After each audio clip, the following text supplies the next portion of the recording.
Good evening. I'm Kim Knox, president of the League of Women Voters of San Diego. And on behalf of both leagues, I'd like to welcome you and thank you for being here. Unfortunately, my colleague Rosette Garcia, president of the North County League, is unable to be here due to another commitment. The event is presented by the two leagues in our county. The San Diego League is generally south of Highway 56 and also includes Poway and Rancho Bernardo. The North County League is north of Highway 56, including the 8 cities in that area. We work jointly on county and regional issues. A few upcoming events I'd like to share with you, starting with North County. On October 26th, they will be holding a new member meet and greet at the Carlsbad Dove Library at 6 p.m. Anyone interested in joining the North County League or anyone who has joined in the past 2 years is invited. On November 4th, they'll be holding an event called Food Fight for the Climate at the Oceanside Library at 10 a.m. You'll be able to learn about how you can reduce your carbon footprint through your food choices at this event with speakers from Green Oceanside, Brother Benno's, and others. Details and registration are available at their website. Also check the website calendar for a listing of committee and interest group meetings. The San Diego League will be doing an election season kickoff event next Monday, the 23rd at 6 p.m. on Zoom for those interested in volunteering for events related to the March primary election. Another webinar the two leagues will be doing jointly is Addressing Our Cross-Border Sewage Crisis on November 30th at 6:30 p.m. The links are in the chat for both of those websites. We greatly appreciate the donations that were made during registration for this event. For anyone who would like to donate to your local league today, you'll find those links in the chat as well.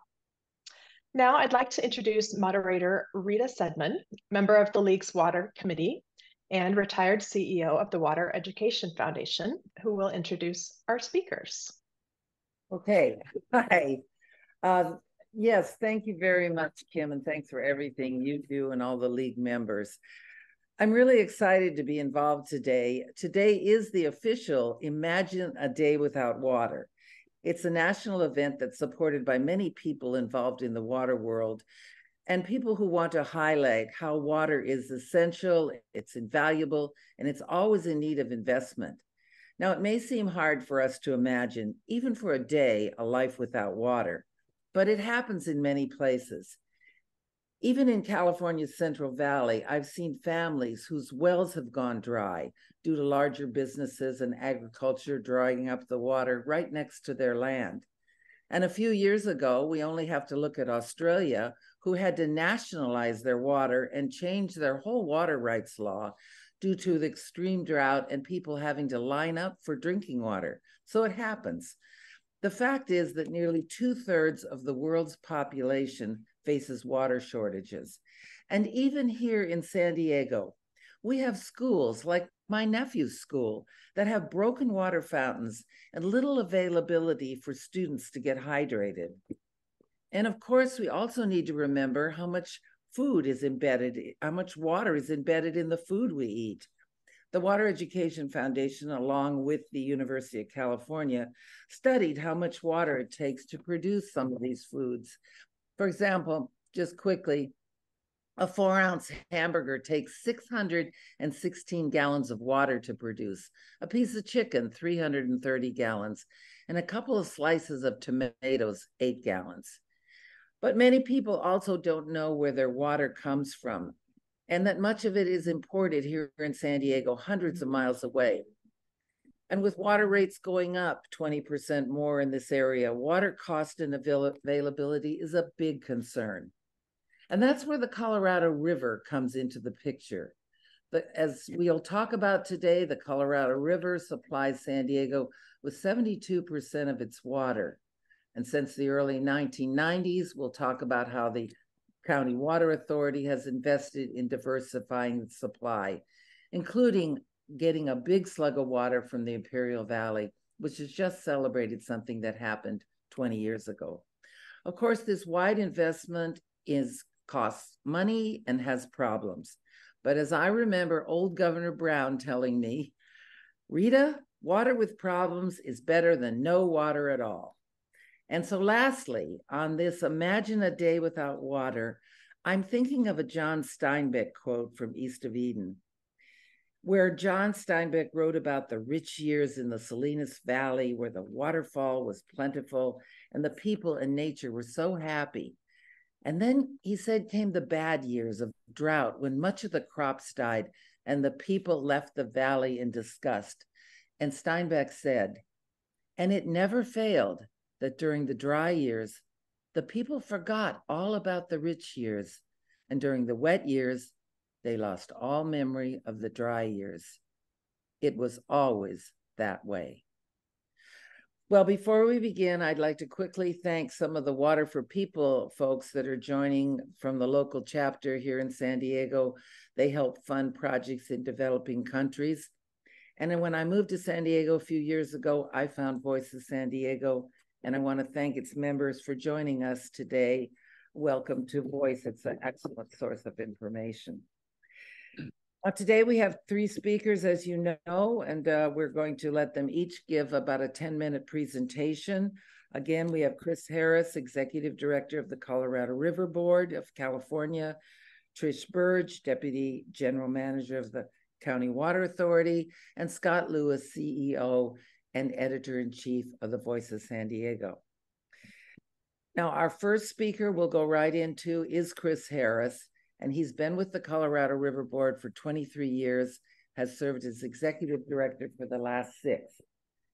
His board members represent a who's who of water stakeholders on the Colorado River in California, and those are ag, urban, environmental, tribal, and governmental. They're appointed by the governor, so they've got some juice. The board is involved in programs that protect and manage California's rights and interests on the Colorado River. They deal with a lot of issues, including border issues and climate change. So Chris and his board do fight for the rights for California and are involved in the negotiations for the 2026 water cuts among the 7 states. So glad to have you with us tonight, Chris. Thanks, Rita. It's nice to see you again, too. Gosh, you and I go back probably 30 some odd years back when I worked for the state of Arizona. So it's great. And I really thank the league for this opportunity. I think it's an important issue, and the Colorado River plays a very significant role, particularly down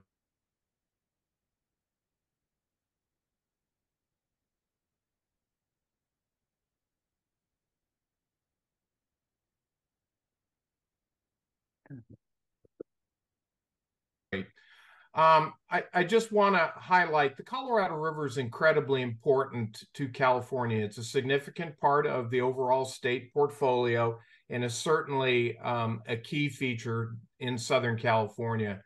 There are 7 Colorado River Basin states, and California is one of them. And there are apportionment 5.5 million acres of irrigated agriculture. To Rita's point, it's a significant contributor to forage and fiber and food production nationally as well as internationally. There are significant hydroelectric power generation in the storage facilities and the dams and reservoirs on the Colorado River. And then we have some of the absolute most beautiful national parks and national recreation areas in the Western United States within the basin. Next slide, please. There we go. I'm not going through each of these. I did highlight elements of what we affectionately call the law of the river. These are critical pieces of the law of the river that we operate the system under, and we apportion and allocate and use Colorado River water. Next slide, please. 7 states in the United States, and we're kind of at a similar inflection point now with the challenges that face us in the future. This timeline is pretty important because that first bullet really indicates the place where we had to make a very big shift in the lower basin. California, up to that point in time, was using in excess of 5 million acre-feet a year lawfully. It was water that was unused in Arizona and Nevada, and California was able to access it and use it. But as Arizona's Central Arizona Project came online, they began to use their full mainstream apportionment. So California had to ratchet back. I didn't include a bullet, but I do want you to know in the year 2000, that's when the millennium drought started. So keep that in mind. We had significant water supplies in the 90s and 80s, but all of a sudden we entered into a very long dry period. There were surplus guidelines that were implemented in the last day of Secretary Babbitt's tenure at the Department of the Interior, and those were intended to help the Quantification Settlement Agreement, which is the nation's largest agriculture to urban sector conservation and transfer program. And much of those conserved water supplies from the Imperial Irrigation District do end up inuring to the benefit of the San Diego region. So it's been a monumentally successful program over time. But we noticed this drought now was coming on with a vengeance. We had the 5 driest years from 2000 through 2004, and that got everybody's attention. So we developed and implemented the 2007 interim shortage guidelines because we realized we went from full reservoir conditions in 2000, like 92% of capacity, down to 50% within 5 years. And then a series of sharing of risks in the Colorado River system, and they enacted a number of minutes to the 1944 Water Treaty, which were huge and beneficial for both countries. But this still wasn't enough. Having shortage guidelines, having these minutes with Mexico, and we had to come back and do more duct tape and baling wire to the interim shortage guidelines. And those became the 2019 drought contingency plans. They took 5 years to develop. Climate change driven, there's no doubt about it. All of the water experts and the scientists have been really looking at this, and we definitely now have demands that are larger than the available annual supply. So we had to take emergency actions in both 2021 and 22. And finally, in 2023, the 3 lower basin states really did something amazing. We developed an emergency plan for 2023 through 2026 that brings another 3 million acre feet of conserved water conservation storage and leaves it in Lake Mead to help prop up Lake Mead. And this is on top of our existing obligations and commitments under the interim shortage guidelines of 2007 and the drought contingency plans and the minutes with Mexico. Reclamation is in the process of updating and modifying the interim shortage guidelines to better give them more management flexibility, particularly with Glen Canyon Dam operations.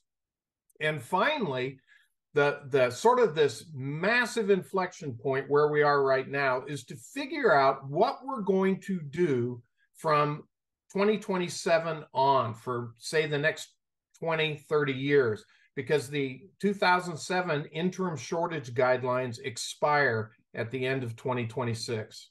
Next slide, please. Excuse me. We call this the frog's leg diagram. And what it shows is the result of all the conservation programs that we've implemented over the years since the 07 guidelines started. So 2007 over on the lower left, and then along the x-axis, you can see it's up to the end of 2022.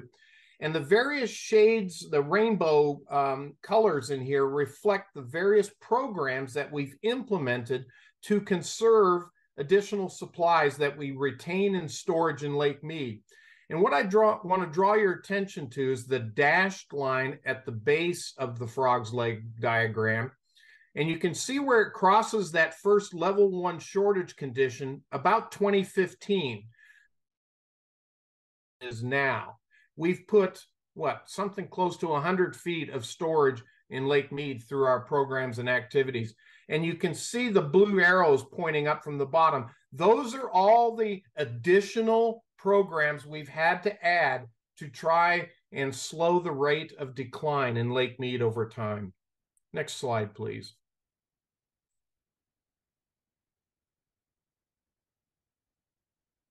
But we actually got a lot of help from Mother Nature in water year 2023. So this last winter, as everyone knows, it was a great winter, not only within California and the Sierras. We refilled our significantly reduced reservoir storage across the state, but also in the Colorado River Basin. We had like 160% of normal snowpack. We had a cool spring, which allowed that runoff to come off slowly, not all at once.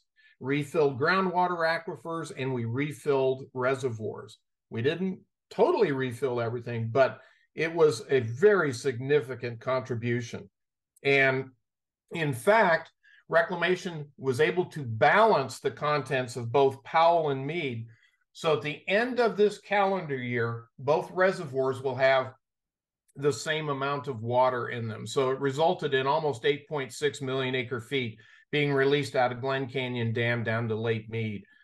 The lower basin in Mexico, and this is really a good news point, and San Diego County region, all of your water users, all of California's Colorado River water users, and then over in Arizona and Nevada, we did something we haven't done in a long time. We reduced our annual consumptive use to less than 7.3 million acre feet. And that's with Mexico. Normally, in a normal year, the three lower basin states could use up to 7.5 themselves. But this includes 1.44 million acre feet of Mexico's use. So that combined use between the lower basin states and Mexico is the lowest since 1984. But it gets better. California is projected to use, by the end of this calendar year, 3.7 million acre feet out of our 4.4. So that's 700,000 acre feet less than we normally could use if we had a full apportionment. Arizona's uses went from 2.8 down to 1.9, and Nevada went from 300,000 to just under 200,000. California's uses this year are projected to be the lowest since 1949. And because of the good hydrology and our tremendous work at conserving water, we conserved an additional million acre feet this year on top of our existing obligations.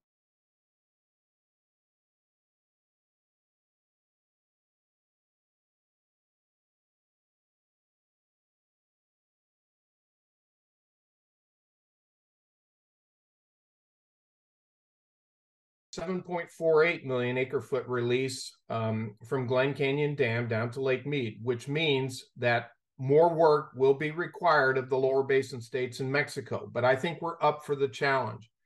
I think I may have, one more slide. If you'd move on to that, and we'll wrap this up. So I mentioned this pivot that we're making to develop the next set of operating guidelines that will probably be in place for the next 20, maybe 30 years.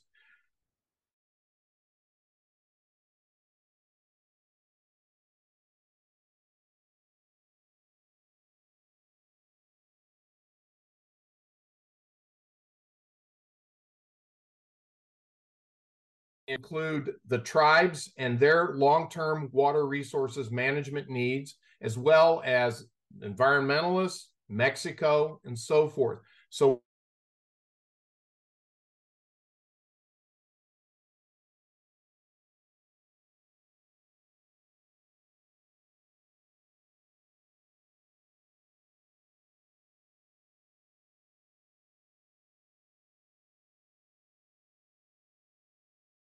and support the preferred alternative that will come out of the NEPA process that reclamation is now undertaking. And I think a key point is rather than engage in litigation and fighting among the 7 basin states or even among water users, some of which would probably end up in the Supreme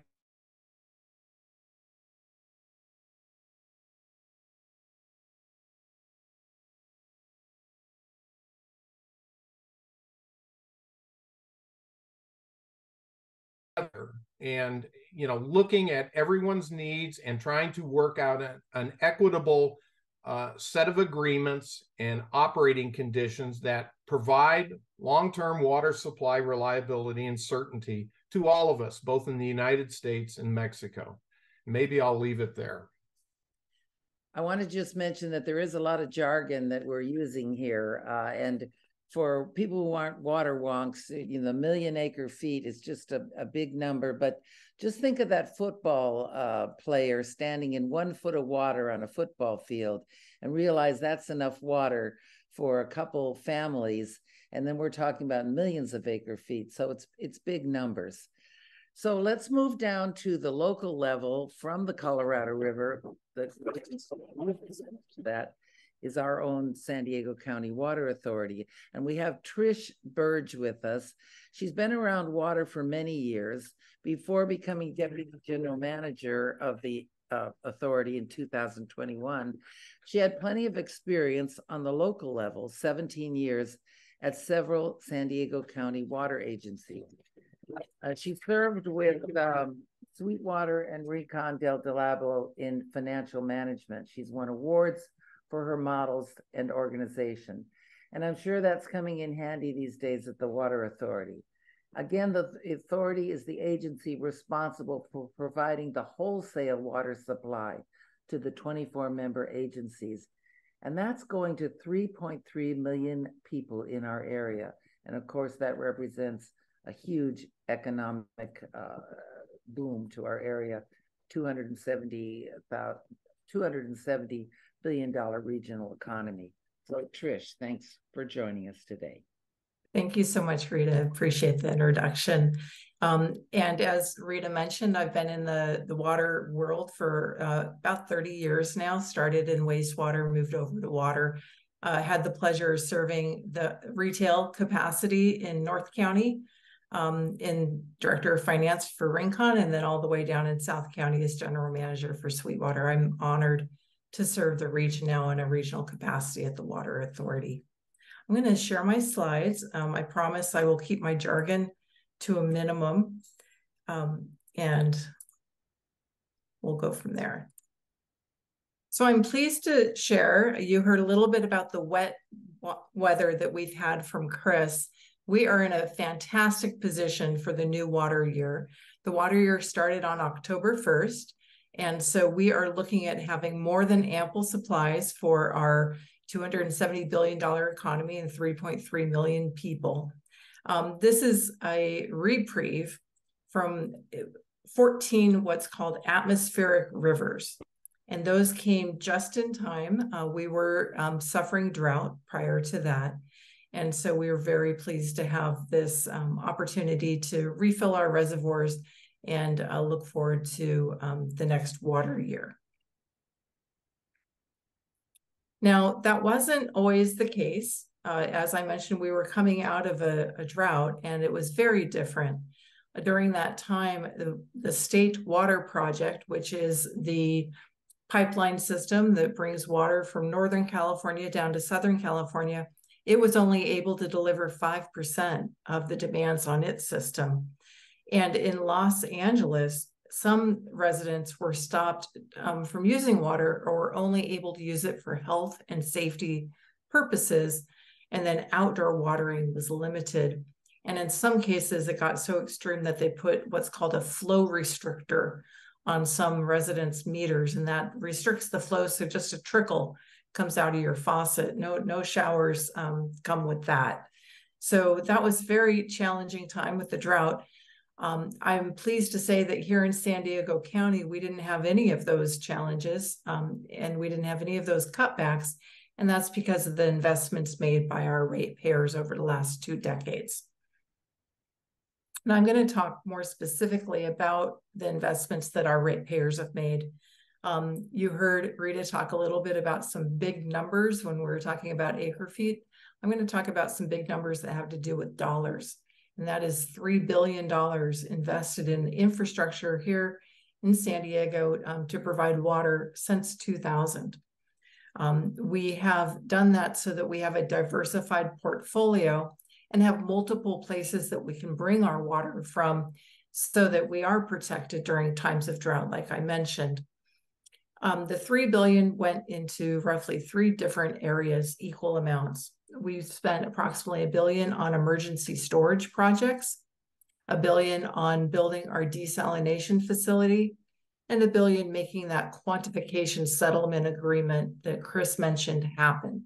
I'm going to focus on the quantification settlement agreement and our desalination facility because those are what created new supplies for the region. So in 2003, we signed the agreement and entered into the agreement to bring water from the Colorado River directly to San Diego County. And this water was conserved water. And that's just a fancy way of saying we lined a bunch of canals. And instead of that water seeping down or evaporating, that conserved water now comes to San Diego. And it's high priority water. You heard about the law of the river. That's high priority water for us as well. This is also our lowest cost supply. We have a diversified portfolio. As you can imagine, with any diversified portfolio, there's variety and there's a difference in prices. This is our lowest supply, and as Rita mentioned, it's 72% of the water that fuels our region.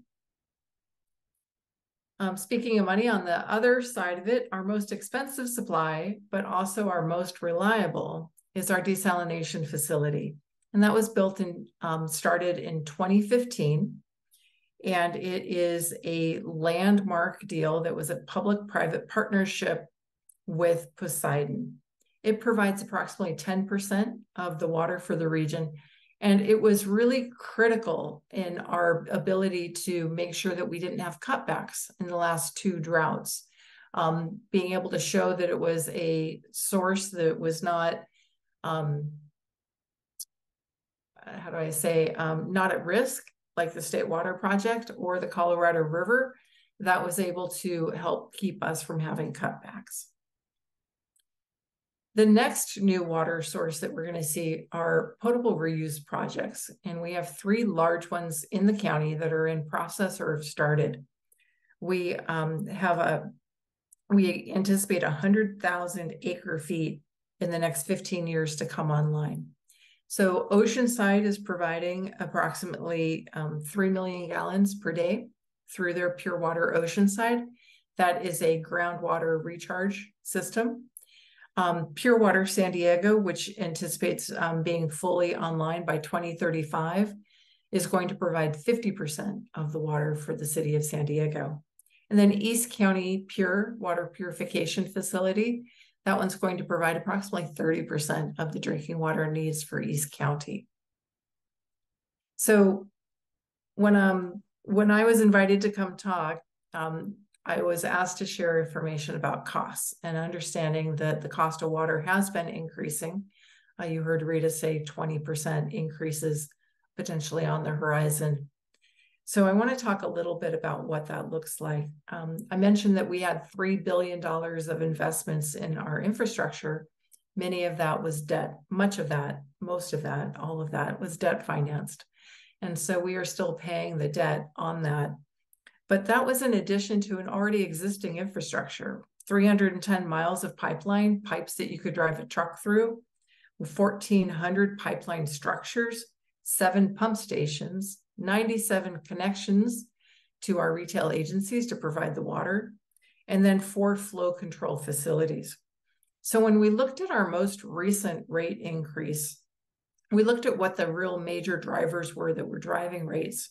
And the biggest 3 were the pass-through cost of water, the reduction in sales of water, and then the increased cost of energy, which ultimately increases the cost to treat water.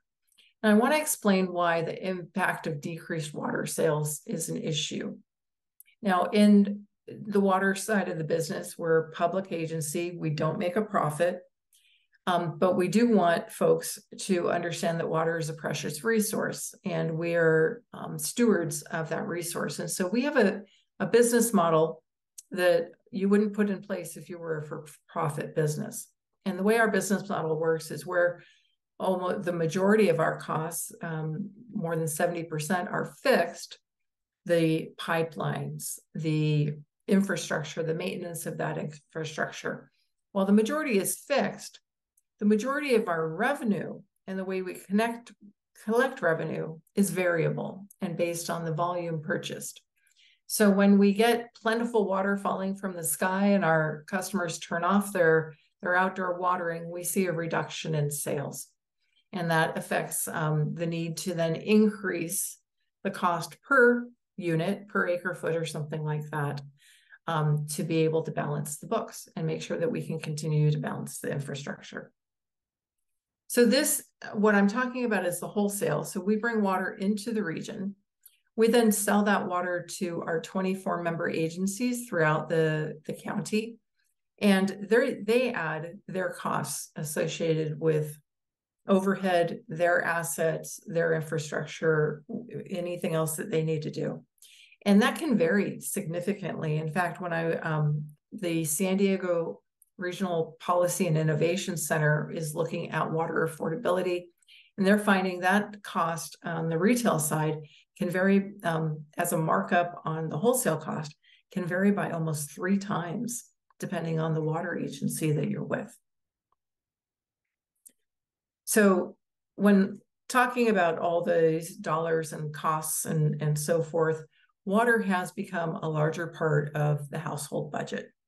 And a lot of that has to do with the fact that we don't receive federal funding like we did when the water infrastructure was first put in place. So when you hear about a desalination facility that's built for approximately $1 billion, and that's kept us from having cutbacks, that was financed 100% by our ratepayers. And so when you look at affordability, there really are 4 areas that are responsible for making sure that water is affordable. And that is the wholesaler, like the water authority, the retailer, the one who sends you your bill, and then federal and state to look at really affordability issues such as low-income assistance programs, similar to what you have on the energy side of the house.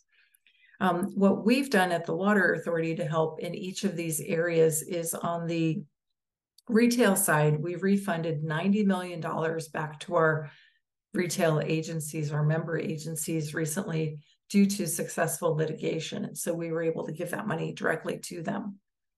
On our side, we were able to refinance that significant debt and save $250 million. And then on the federal and state side, we've been advocating for infrastructure funding for our local dams and for creation and funding for a low-income water assistance program, affectionately called LIWAP.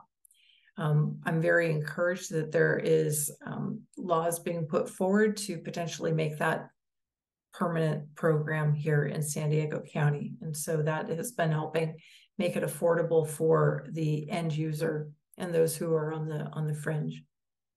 When we were prepping for tonight, the League of Women Voters, your volunteers, asked me and offered to have a call to action. And so on this day, imagine a day without water.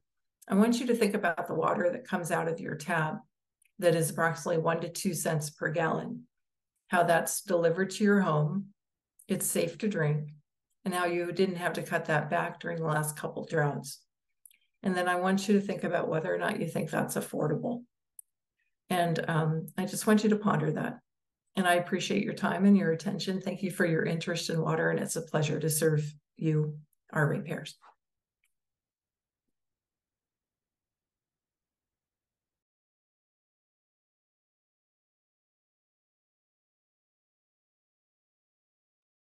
Back to you, Rita. If you're talking, you're on mute.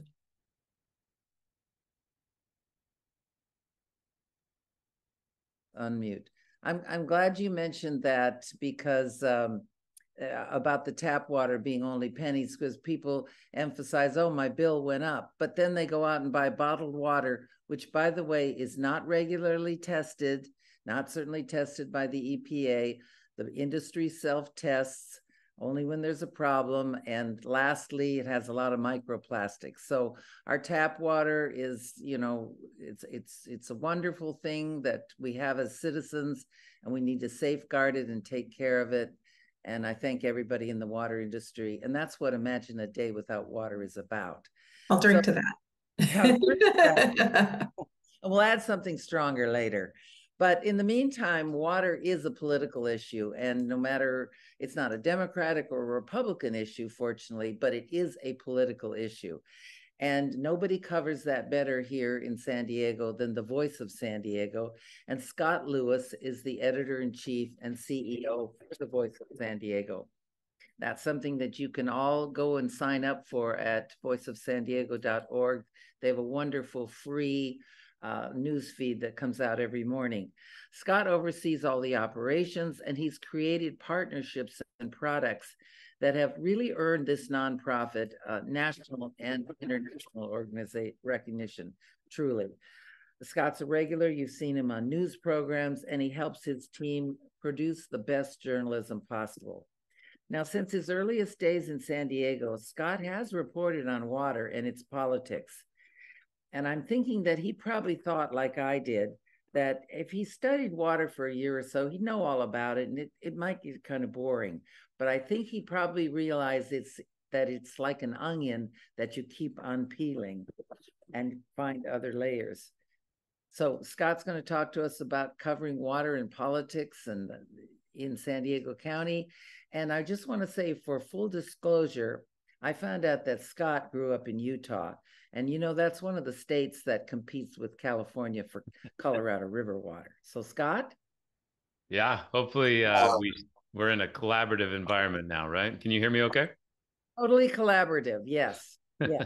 Thank you. Well, thank you, Rita, and thanks for everything you do for me and Voice and for the community, and thanks to the League of Women Voters. So, yeah, I arrived in San Diego exactly 20 years ago. My wife was in the military and brought us to San Diego, and it was I was just doing whatever I could to get jobs here. And the first job I got was the opportunity at the Daily Transcript to cover both water and housing. And I thought it was a terrible gig. I thought I'd really gotten the rotten end of the stick, but I dug in and didn't realize that I was given a truly wonderful gift to enter the water conversation exactly 20 years ago. I was able to get on the ground floor of understanding what was happening with two big deals. And you heard a little bit about them, but I just want to tell the story a little bit about them. So at that point, this company that they mentioned earlier, Poseidon, was trying to get the Water Authority to agree to purchase decades worth of water if they transferred and they filtered water from the sea and made it possible for them to drink in this giant desalination plant next to the old power plant in Carlsbad. And they were trying to get the Water Authority to do it. The Water Authority was like, I don't know. It was a big negotiation, and they were kind of mean to each other here and there. And I had to go back and forth. And I'll never forget, one of the leaders of the Poseidon group he was really good at criticizing journalists to the point where you're always thinking about what he would think about something you wrote, or how it would look or feel, or how it would come off. And I remember just feeling like I was really overwhelmed by the whole system. At the same time, the Water Authority was entering into this negotiation and working through this negotiation with the giant water agencies in Southern California, in particular the Metropolitan Water District and the Imperial Irrigation District, on a deal that would set the how much water California took from the Colorado River, and would make good on a goal that San Diego had for some time, which was to get some of the water that the Imperial Irrigation District is guaranteed every year, and transfer it over, essentially. It was a really interesting moment. But both of those initiatives were the result of a panic that sort of had occurred several years before I arrived in San Diego. In the mid-90s, there was a shortage of water, a drought, and the Metropolitan Water District, which is the wholesaler to the San Diego County Water Authority, had threatened to cut back supplies to the water authority pretty significantly, which would have made it so that we would have had some of the major problems that that was described about what happened with Los Angeles last year.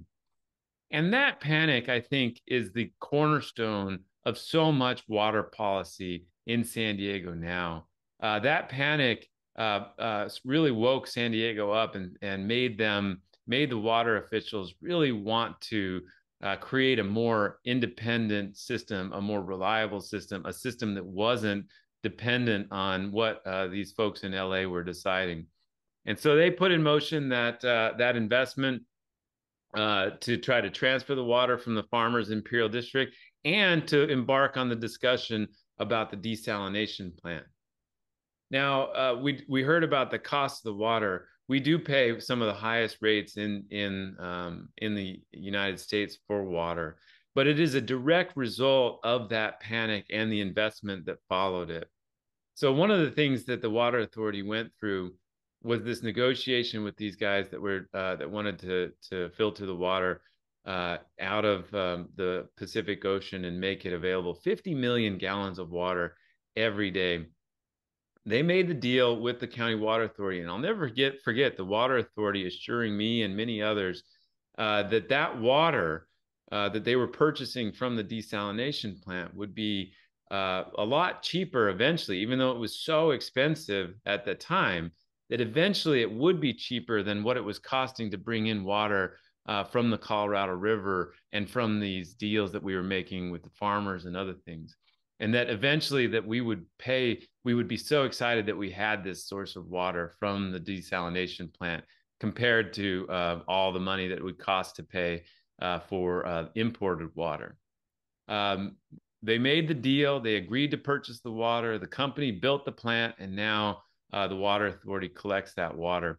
And as you heard, over this last few droughts, we have had more water, I think, arguably than maybe we needed.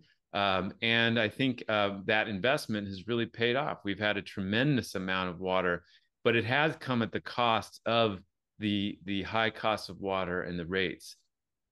And so we got to this point, and I've been following it, and I remember thinking several months ago that I wanted to follow up on that question. What happened to that promise that eventually the desalination water, the expensive water from the ocean, would eventually seem like a good deal?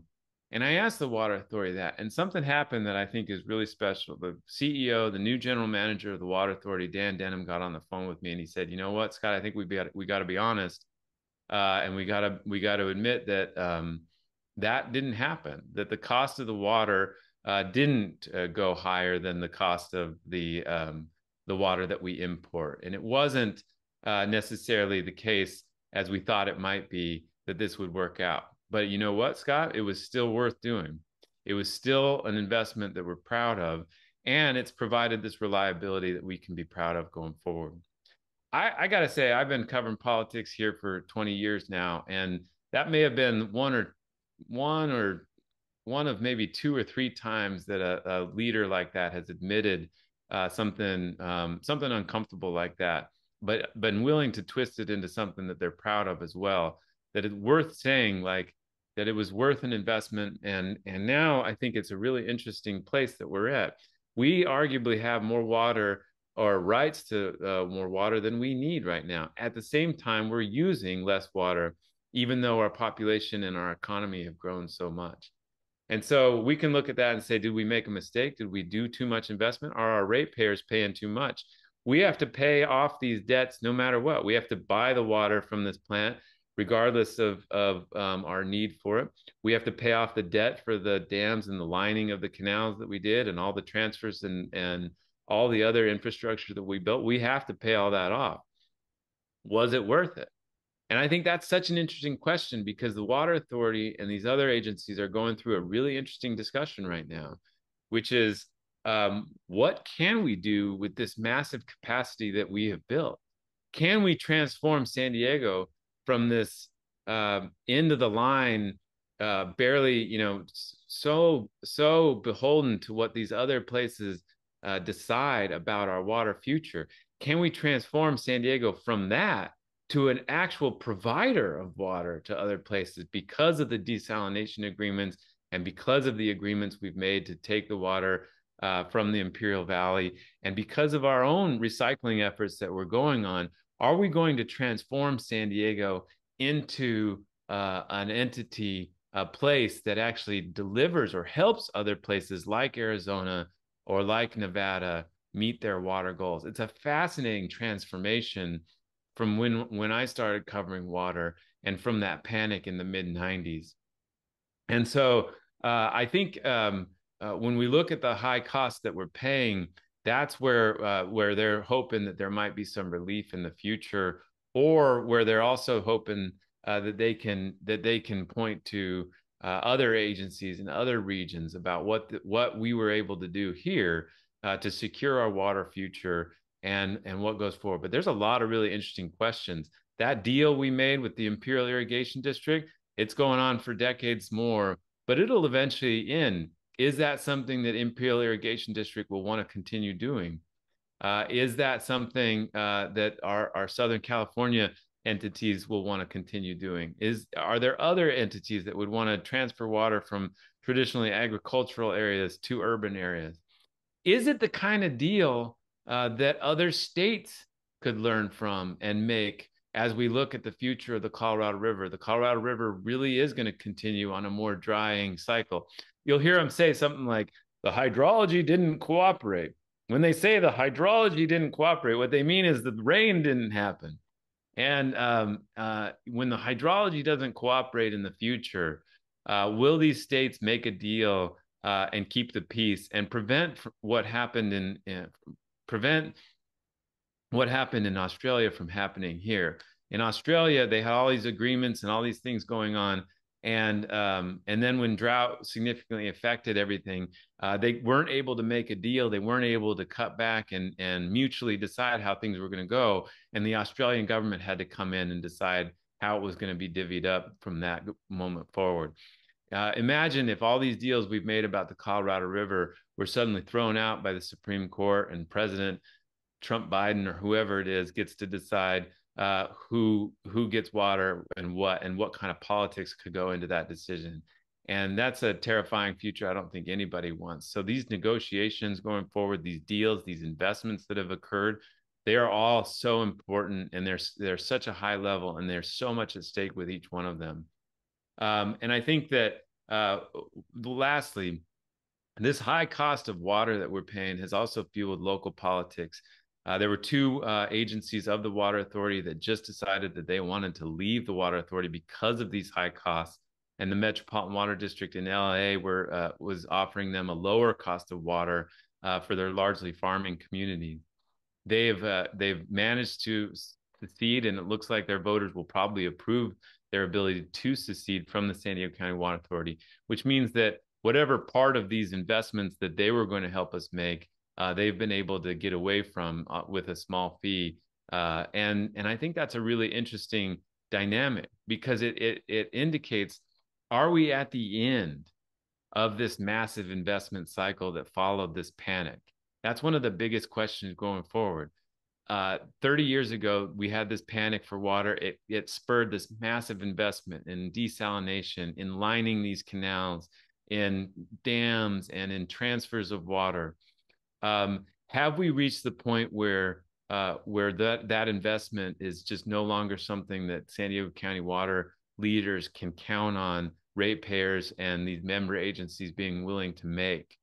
Or with those two out, and now a new law that says you can't leave the County Water Authority without a vote of the entire region, does that sort of give the Water Authority enough confidence to make some even bigger investments going forward?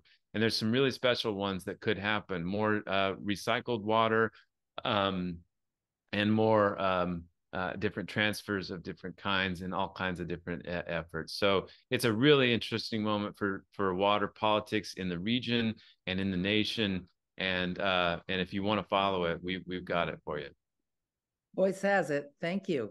I just want to mention that when people do talk about selling water in California, that California is the state that lagged behind all the Western states in selling, transferring water. And the reason is, when we go back to our history, it's called the Owens Valley.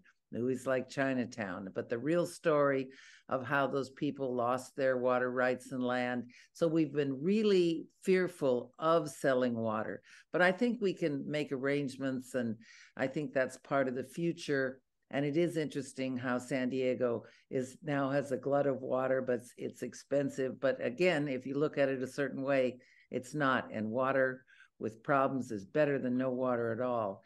And I think now we'll open it up to some questions. Ann Olmsted is going to be looking at the questions. Do we have some in the hopper? We do. Let me start with our first question. What are strategies for helping low-income residents with water bills? And this is addressed to either Tish or to Scott. Scott, would you like me to take this one? Yeah, please. Good luck. Happy to. So during the pandemic, there were funds that were specifically identified to help customers, and those funds were for any customers. Since the pandemic, we've been able to lobby the state and the federal government to create at least a temporary program called the Low Income Household Water Assistance Program. It is modeled after LIHEAP, which is the Low Income Household Electricity Assistance Program that is federally funded, but state operated. So that program, the pilot of it, has been up and running. And unlike the money during the pandemic, this money is for low-income customers. And so there is a requirement associated. You have to have qualifying income in order to get that assistance. Another neat thing about this program, and I'm very excited about the prospect of it becoming permanent, is that it is run by community groups. So it's not run by the Retail Water Agency. It's run by, for example, the MAC project. Those community groups who are already out in the community, oftentimes helping low-income residents with other issues, the challenges that they're encountering. So right now, that's the program that is receiving federal funding. We, as the retail water agencies, need to follow Proposition 218, and we can only, which says that I can only take water rate money from you to pay for service that I provide to you. I can't take money that you pay into your water bill to help provide service to your neighbor.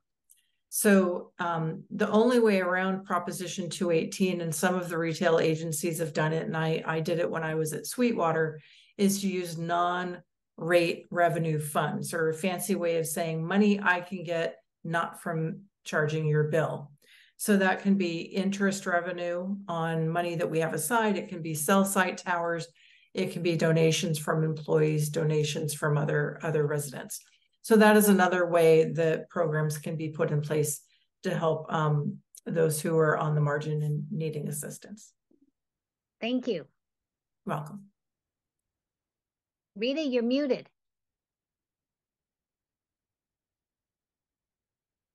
Unmute. Sorry. I'll jump in here. There's a question about what percentage of water is going to agriculture. It's usually 70 or 80%. And what are the economic and conservation impacts for so many of the agricultural projects produced and going overseas? I know this happens in the Imperial Valley. Alfalfa for Saudi Arabia and almonds for Asia. I think this is maybe a question that Chris could jump in on a little bit, and Scott's aware of this issue also. So have at it. Yeah, definitely in Arizona and California, there is forage crops which are raised, and some of those crops are shipped overseas, whether it's Japan or over into the Middle East region.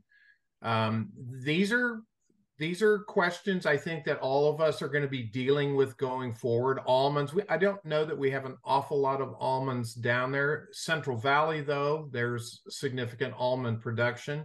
And I think most of our almonds are exported out of the United States, or at least half of them are. Yes. Forage crops, another thing. In water scarce areas around the world, you still need to produce, milk products, dairy products, and so forth. So you need forage. I think nationally, we've got to get smarter about the crops that we grow in areas, but a lot of that's driven by, market economics, your location near ports and rail, facilities and so forth. But I think these are some of the things that we will be looking at. I don't know that there's a lot that we can do right out of the gate as we're negotiating the next set of operating guidelines. But I think as we become more nimble and adept at adaptive management with respect to climate change and its impacts on our regional and local water supplies, we're going to have to look at every tool that we have in the toolbox. Chris. I think, sorry. Ed? I think it's worth keeping in mind. I think this is one of those sort of touchy, sensitive subjects, and the Saudis growing alfalfa in Arizona or something like that. It's worth keeping in mind. I think a couple of things like this. This iPhone took a tremendous amount of water to build in other parts of the world that was shipped here. It's not as simple as we're creating something here with our water and then sending it away. The whole world is creating stuff with their water and sending it around. So yep. I don't let yourself get too caught up in some of the divisive moments like this with the rhetoric about how water is used. Now, that said, there's a lot of people using water in ways along the Colorado River that they'll be held accountable for more and more as these sort of interrelationships and deals are made to preserve the Colorado River. And I think that's healthy, and it's better for us to go through that now rather than, like I said, let federal government decide for us. And it'll be really interesting to watch them go through that. And to Scott's point, and it's something he said during his opening remarks, I think is really important. I think it'll be helpful for all of you to understand. Already, we have 3 lower basin states that are working together on developing a regional wastewater recycling project in the Southern California region in Met's service area. And that would then allow, so if Nevada and Arizona both kick into that then allows California to lay off taking Colorado River water and let Nevada and Arizona take that water, because they've invested in something that helps us regionally and locally. And I think you're going to see more of those. I'm involved in binational negotiations with Mexico, and right now we're looking at reviving, yet again, the Rosarito desalination plant on the Baja coast. And that's going to have benefits. Some of those benefits are likely to kick back into San Diego again, too, through the Otay crossing. So I think as all of us, whether you're in Mexico or the lower basin or in the upper basin, we've got to look at ways we can augment the system and be smarter about the programs that we can collaborate with our partners in allowing us to cleverly transfer or reallocate available water supplies year by year. It's part of that becoming more nimble and adaptable. I want to remind people to go into the Q&A and type in your questions. We really appreciate your questions. I think the dialogue is really the best. So Anne, I think you've got another question there. Right. Chris, can you tell us more about how the negotiations for post-2026 are coming along? I can't get into the weeds with you, but I can tell you that the 7 basin states, 30 tribes in the United States are absolutely 100% committed to doing everything and anything that we can do to continue in a collaborative and cooperative framework. In other words, we understand the risks if we let this get to a place where people have to back up into their corners and come out fighting or hiring very expensive law firms and ending up in a United States District Court or, heaven forbid, the United States Supreme Court. That's not the right path. That is not good public policy. Good public policy demands that we work very diligently and responsibly together, whether it's the agencies that I represent on the Colorado River Board of California here in Southern California, or my colleagues in my sister states across the river. And there is, and the lower basin, we've been working very well together for several months now. And I can tell you that we've got, we're well down the road. I think we've got some good ideas, and we've just begun to more substantively engage with our sister states in the upper basin. So we have a compressed time frame. We've got an awful lot to do. If any of you have been following Reclamation sort of thinking on this, they would like to have a draft environmental impact statement out for public review and comment, potentially as early as the end of 2024. So there's an awful lot of work that needs to be done. There's some huge decision points embedded in that very short time frame, but we're working very diligently towards that, Ann. And Chris also might want to mention a little bit that in the lower Colorado River states, the three, the water master, the person with the power, is the Secretary of Interior, and that hammer is always held over negotiations. And I've often seen how in the last minute, the negotiations, you have too, come together because of that hammer from the Secretary of the Interior. Are you seeing and feeling what we used to see with that? Yes, we are. And in fact, Rita brings up an excellent point. The only way we ended up completing the quantification settlement agreement in 2003 was it took a carrot and a big baseball bat in order to get the California agencies to a place where they could finally get over the hump and make the agreements, execute the agreements, get their board approvals, etc. That this will be precisely the same thing that we will be utilizing now.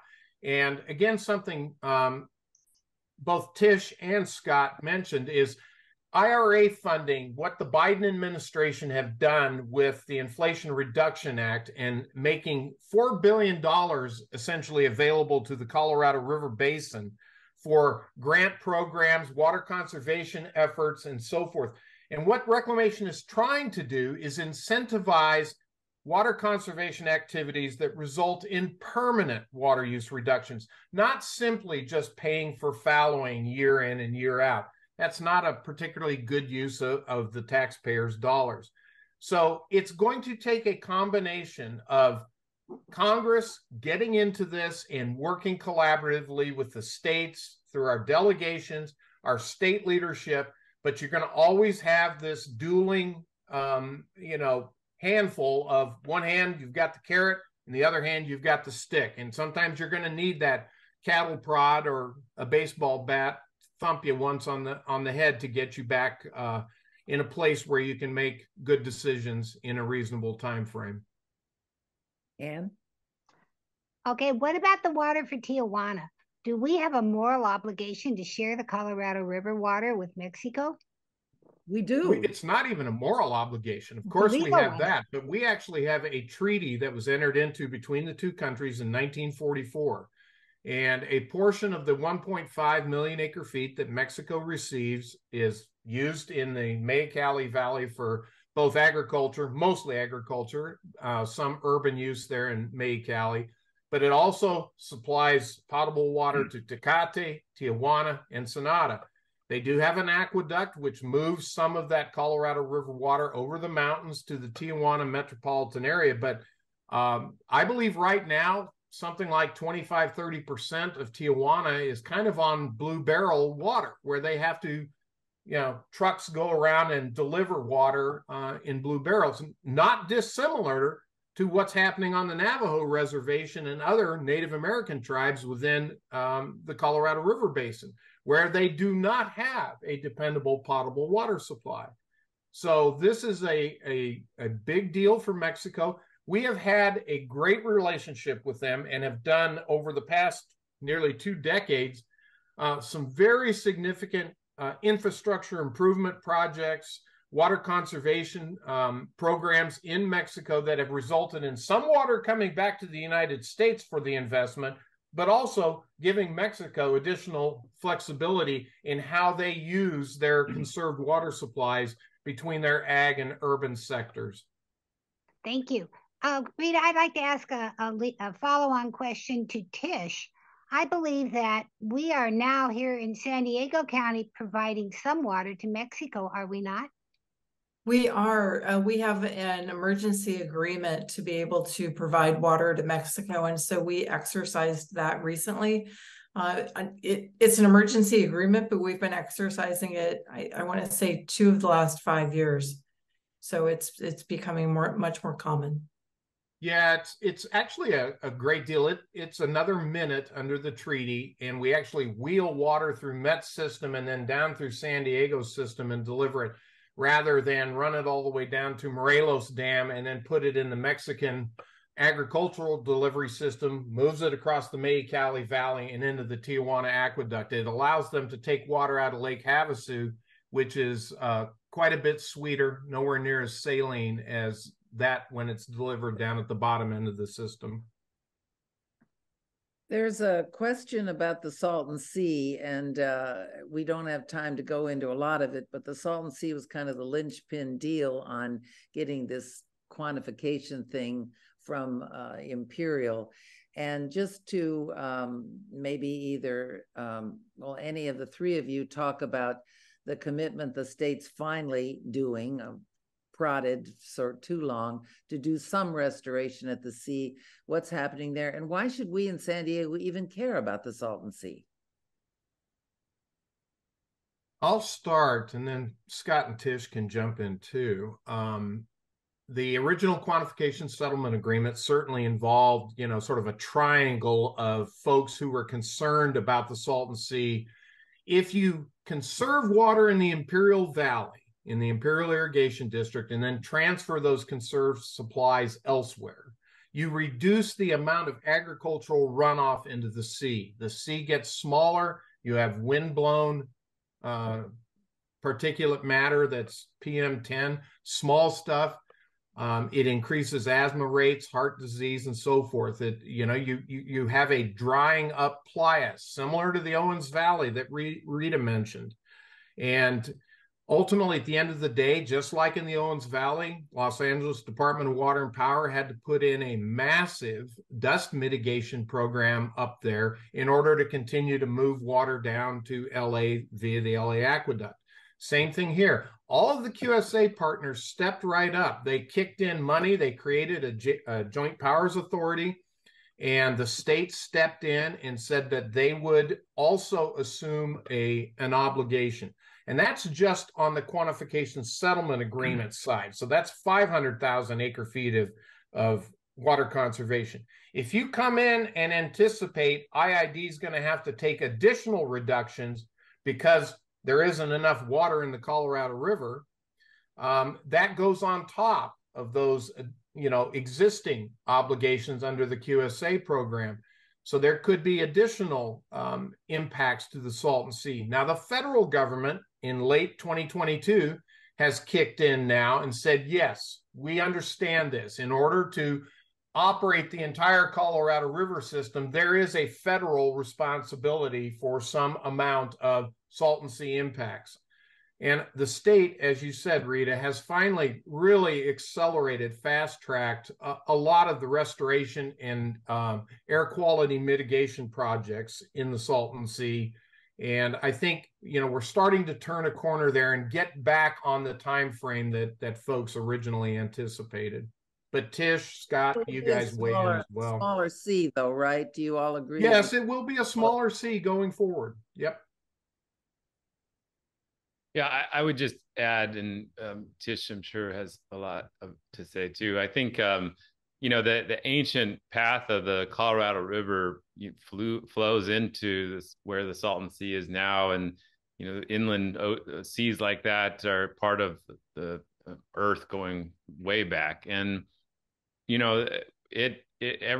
amount of reliability and water we have in San Diego, and the security that we've been able to purchase and build has in part been at the cost of the Salton Sea. The more water we have in this urban area means the less water, as Chris described, for that flows through the farms and into the Salton Sea.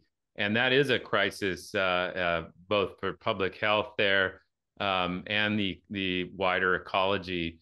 But the state has started doing a lot of work to create wetlands and different areas of the sea that are less salty, and all kinds of movements to protect it and to imagine its future going forward. And I think that it's so important, it's so big, and it'd be such a disaster to let it completely collapse, that everybody seems to be saying the right things and doing the right investments, but it's worth being vigilant, both for the public health, like I said, the entire Imperial Valley, and for all kinds of species of birds and life. So we'll be watching it closely as well. Yeah, for sure. I would just, I'm sorry, Tish, go ahead. That's okay. I just want to add, I wrote about the Salton Sea in an environmental studies course back when I was in college in the 80s. And so it was a problem then. And we knew it was a problem when we entered the quantification settlement agreement in 2003. And so that's why, as Chris pointed out, the San Diego County did pay for mitigation efforts on the sea. And to try to make sure that what we were doing to create water for our region didn't further impact an already impacted sea. So, we've been very good stewards, I think, of that resource. Unfortunately, it's been in a difficult position for a long time. And I'd just point out too, this is not a unique situation either. I mean, the Great Salt Lake right now is going through a similar issue with declining inflow into the Great Salt Lake. The metropolitan Salt Lake City region is really starting to be affected by wind-blown particulate matter.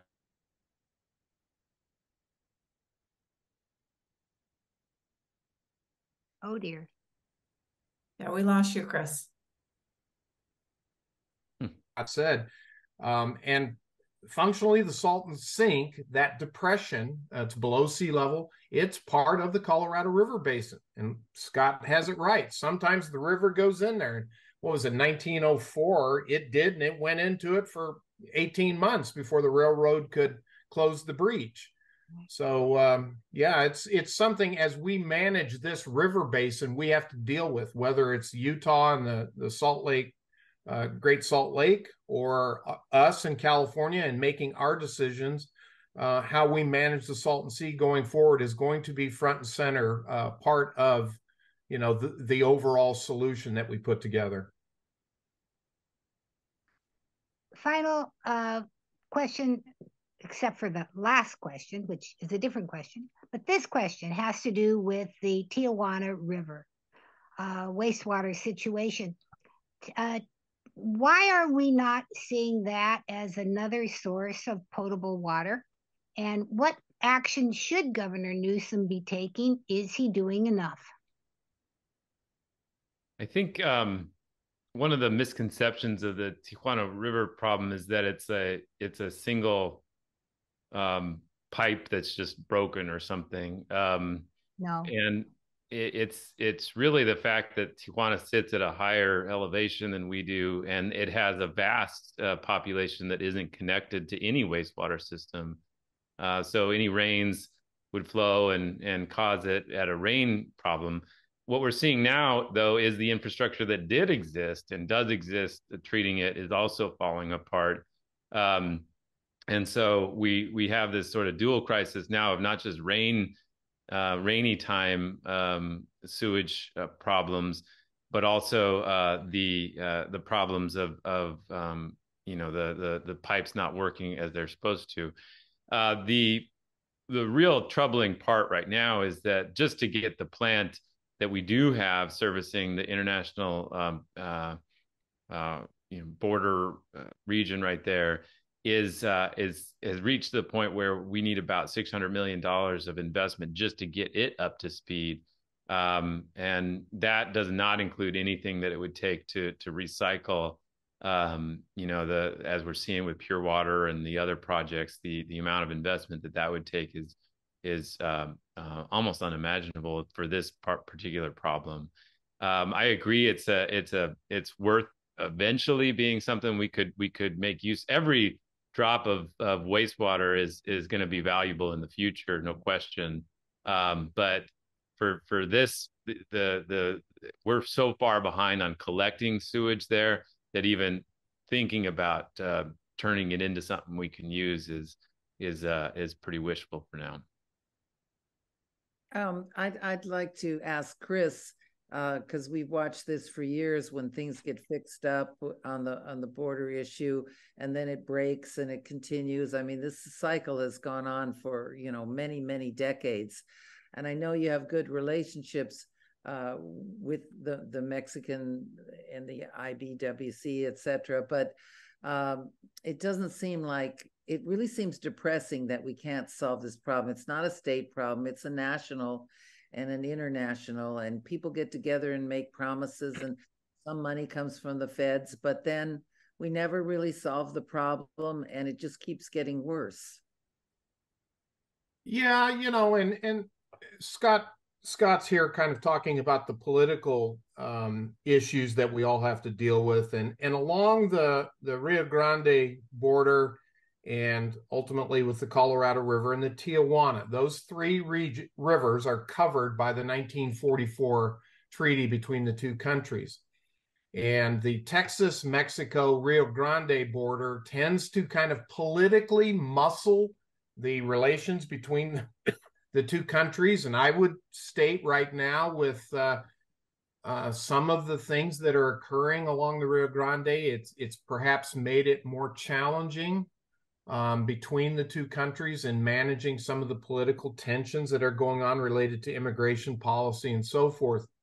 But having said that, the two sections of the International and Boundary Water Commission, which were created under the 1944 treaty, there's a Mexican section and an American section, and they do work well together. They're very competent, deeply committed people on both sides of the border that are trying to deal with wastewater issues in Nogales, Arizona, the Juarez, El Paso connection, and then ultimately over here for us, down at the border, San Ysidro and Tijuana. So it's, these things take time. There are, I think there are ways of accelerating things. You have to kind of move when the Mexican administration is ready to step in and say, yep, this is something we're ready to deal with now. May not be on our time frame. And then the flip side is we may be involved in things where we just can't, turn our attention to dealing with the water quality of the new river. And that's going to be something going forward. Again, I think Scott's right.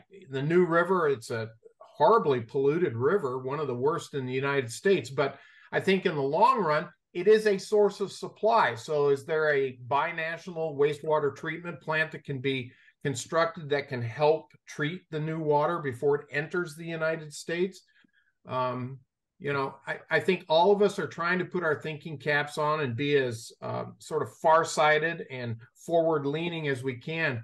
But it's pretty challenging with the economic conditions as well as the politics. Thank you.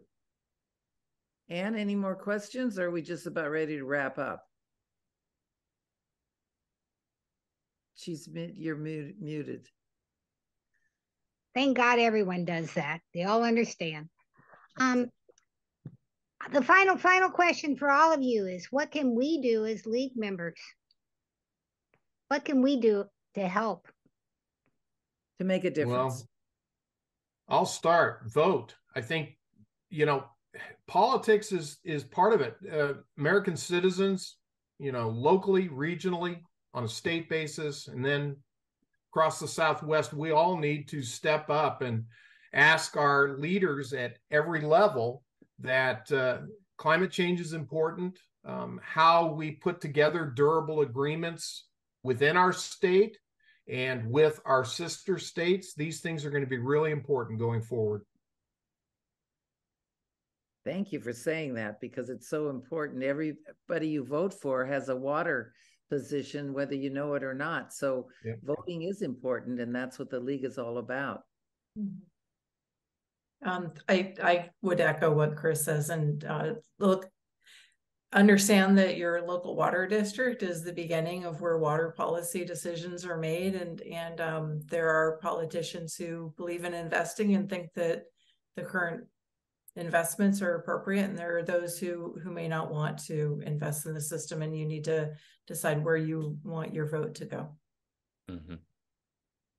I would just randomly think that investing in journalism that could follow this stuff is a very appropriate place to put some of that energy. But also, in truth, there is a ton of money going around. There's a lot of investment, a lot of politics, and taking the time to understand it, I think, is valuable. One of the best things you can do is take that understanding and tell other people about it, like what it takes to get water here, how much we have built up, why it is so expensive, and then they can make that choice about whether that's something they think should continue or not. But holding the leaders accountable as they go through that, and a lot of these water districts are elected offices, and the boards are elected, and it's worth getting involved if there's some of them go unchallenged for a long time. It's worth if you got a little time on your hand, go ahead and